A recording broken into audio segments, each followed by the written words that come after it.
Assalamualaikum dan salam Sarawakku sayang. Bersama saya Firas Matram, tumpuan berita. Kerajaan Sarawak di bawah Jawatan Kuasa Pengurusan Bencana Negeri JPBN Sarawak sudah bersedia untuk menghadapi kemungkinan banjir yang akan berlaku di negeri ini. Menurut Premier Sarawak, Datuk Patinggi Tan Sri Dr. Abang Abdul Rahman Zuhari, Tun Datuk Abang Openg bagi seluruh Sarawak, sebanyak 6 pusat pemindahan sementara PPS dibuka, iaitu 2 di Bau, 1 di Kuching, 2 di Samarahan dan 2 di Sebuyau, melibatkan 73 ketua isi rumah KIR dan 305 mangsa.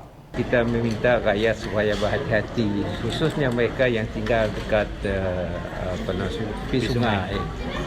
Kalau pihak yang berkuasa mengarahkan mereka untuk berpindah, kita nasihatkan ikutlah arahan pihak berkuasa demi keselamatan mereka.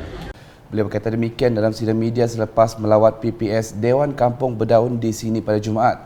Tambahnya, pembangunan perumahan baru di kawasan Kampung Sungai Bedaun mengintegrasikan sistem aliran tali air secara sistematik demi pembangunan bandar terancang, memandangkan ia berada di kawasan tumpuan banjir.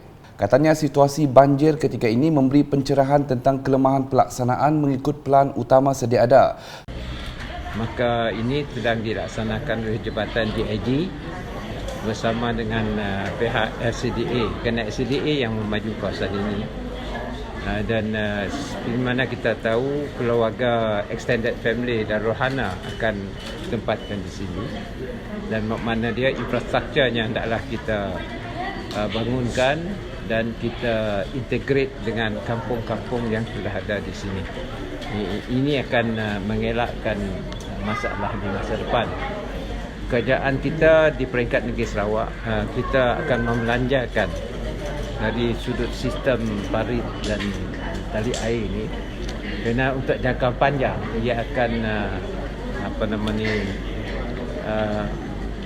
belanjanya akan tidak besar lah, sebab kalau kita selesaikan sekarang, secara long termnya tiada masalah untuk kita membangunkan kawasan-kawasan yang sedang membangun di Bandaraya Kuching ini khasnya.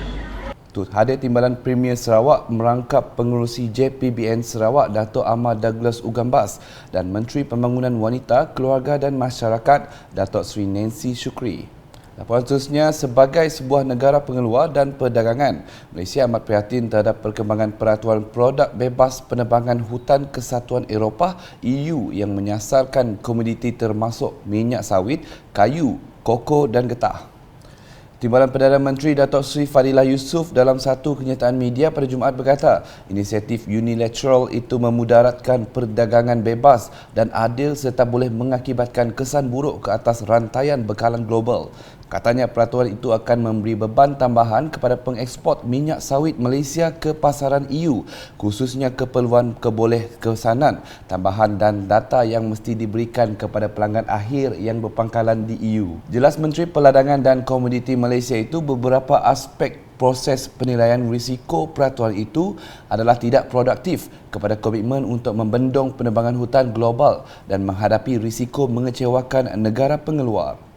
Datuk Seri Fadilah menambah peraturan produk bebas penerbangan hutan itu adalah tindakan sengaja Eropah untuk menyekat akses pasaran, memberi kesan kepada petani kecil dan melindungi pasaran benih minyak domestik yang tidak cekap dan tidak dapat bersaing dengan kos minyak sawit. Selain itu, ujar beliau, peraturan itu boleh membawa kepada harga makanan yang lebih tinggi dan mengurangkan pengeluaran pada masa inflasi global yang mencatat rekod. Paparan berikutnya, selepas 2 tahun menyepi, program sambutan ambang Tahun Baru kembali diadakan pada tahun ini.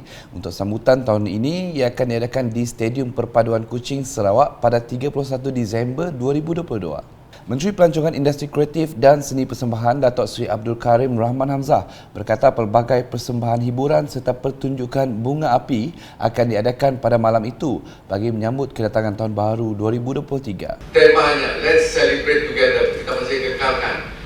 Tempatnya akan berubah daripada Waterfront Kuching ke Stadium Perpaduan Kuching. Sedikit sebanyak ada hikmahnya apabila kita pindah, kerana mereka yang bersama-sama itu untuk celebrate pada masa itu akan berada dalam suasana stadium tertutup, hawa dingin, very good, tidak risau tentang hujan dan sebagainya. Tapi program pengisian semuanya masih kekal.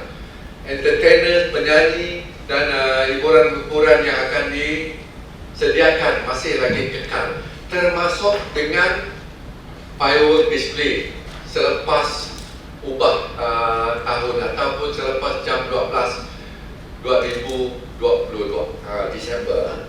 Jadi sedia maklum tempat sudah berubah ke stadium perpaduan di Petrajaya Kuching, dan pengisiannya semua akan dikekalkan. Hanya jumlah mereka yang akan hadir mungkinnya ada kurang, jemputan yang mungkin akan dikurangkan karena stadium perpaduan hanya boleh mengisi, kalau tak silap saya, dengan stage diambil sedikit, kemungkinannya hanya boleh 3,500 orang saja yang boleh. Tapi di pekarangan stadium, di luar stadium, kita akan sediakan LED screen, termasuk di Celebrity Square yang mana kita ada static LED tempat LED di sana, yang mana akan dipancarkan terus apa yang berlaku dalam stadium akan dipancarkan di luar. Beliau kata demikian pada sidang media program sambutan ambang Tahun Baru 2023 di bangunan Baitul Makmur 2 di sini pada Jumaat. Dalam pada itu, Majlis Seni Sarawak MSS akan menghiburkan para jemputan dan penonton dengan persembahan artis popular tempatan iaitu Dato' Awi, Dato' Aisyah serta ramai lagi artis tempatan Sarawak seperti The Crew dan sebagainya. Para jemputan dan warga Sarawak juga akan turut dihiburkan dengan pelbagai persembahan hiburan kesenian seperti kumpulan tarian hip hop, kumpulan jerini tari limbang iaitu juara Festival Tari Sarawak 2022, The Little Bird Dian Das dan banyak lagi. Premier Sarawak Datuk Patinggi Tan Sri Dr. Abang Abdul Rahman Zuhari Tun Datuk Abang Openg dijangka hadir sebagai tetamu kehormat. Dalam perkembangan lain, seramai 405 anggota Polis Diraja Malaysia PDRM Kontijen Sarawak akan terlibat dalam operasi Ops Lancar selama 10 hari sempena perayaan Hari Krismas dan ambang Tahun Baru 2023 bermula pada 24 Disember 2022 sehingga 2 Januari 2023. Pesuruhjaya Polis Sarawak Datuk Muhammad Azman Ahmad Sapri berkata, Ops Lancar tersebut akan diadakan di seluruh Sarawak dan tertumpu di 25 lokasi yang kerap berlaku kesesakan jalan raya untuk memastikan pengguna jalan raya lebih berhati-hati ketika memandu, terutamanya di musim perayaan yang akan datang. Dalam satu kenyataan pada Jumaat, PDRM Kontijen Sarawak katanya memohon kerjasama orang ramai untuk menentukan perjalanan yang selamat dan lancar dengan mematuhi arahan-arahan pihak berkuasa dalam mengawal lalu lintas dan pandu dalam kelajuan yang selamat. Nasihatnya, pengguna harus menentukan kenderaan dalam keadaan baik dan selamat sebelum memulakan perjalanan. Nasihatnya, pengguna harus menentukan kenderaan dalam keadaan baik dan selamat sebelum memulakan perjalanan. Adakan pemandu kedua jika perjalanan jauh dan merancang jadual dan masa perjalanan. Orang ramai juga dinasihatkan untuk merancang pergerakan lebih awal agar kesesakan jalan raya boleh dielakkan sepanjang musim perayaan ini. Perkembangan di Kabong, hujan lebat sejak malam Khamis menyebabkan jalan menuju ke Rumah Suli dan Rumah Mok Engkajang Pelasu dinaiki air lebih kurang 2 kaki dari aras jalan. Keadaan ini menyebabkan kenderaan kecil sukar untuk melalui jalan tersebut. Tinjauan Unit Komunikasi Awam Sarawak UKAS pada Jumaat mendapati kawasan jalan yang dinaiki air lebih kurang 50 meter agak rendah dan dilimpahi air sejak pagi tadi. Keadaan kawasan tersebut masih terkawal dan penduduk rumah panjang masih selamat. Bagaimanapun, langkah keselamatan awal perlu diambil perhatian bagi mengelak sebarang kejadian yang tidak diingini berlaku. Sementara itu, 5 daripada 32 pintu rumah antar jelupang di Roban turut dinaiki air ekoran hujan turun sepanjang hari. Jalan utama menuju ke kawasan jelupang dan Nyiar juga tidak dapat dilalui oleh kenderaan kerana air telah melimpah ke jalan utama. Pasukan Angkatan Pertahanan Awam APM dari Betong telah meninjau dan akan memantau kawasan tersebut kerana air masih belum berangsur surut. Setakat ini belum ada arahan untuk membuka pusat pemindahan penduduk yang terjejas. Sekian edisi Tengah Hari bersama saya Fidah Matrang. Berita lebih lanjut boleh didapati di semua platform media sosial UKAS termasuk portal UKAS.Sarawak, Jogio Video My dan UKAS channel di YouTube. #Menyebar Fakta, salam UKAS.